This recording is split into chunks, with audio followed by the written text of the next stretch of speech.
Hi, I'm Tom for Altman Plants. This is called Crassula marginalis. And Crassula marginalis is like a little succulent plant that looks like you literally strung the leaves onto the stems. This plant I like in a succulent grouping because it makes a great cascade over the edge of the pot, and in fact can even be grown as a hanging basket succulent plant. Now, to keep these nice colors of this really pretty purple variation that this is, you want to have a lot of bright light for it. It can take more shade, but then it's going to go quite green.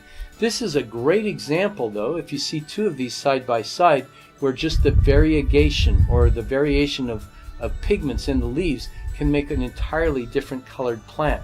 So one is the rubra variegation that gives these purple leaves, and the other one is kind of a rainbow variegation where you see the yellows and the pinks and the creams and the greens in it. Both of these have the same growth habit, kind of a nice cascade, low growing mound and then cascading over the edge, and a little bit delicate but very beautiful in succulent groupings planted in pots.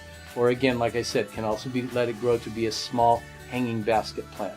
That'd be Crassula marginalis, and then there's the rubra and other variegated varieties. Tom for Altman Plants.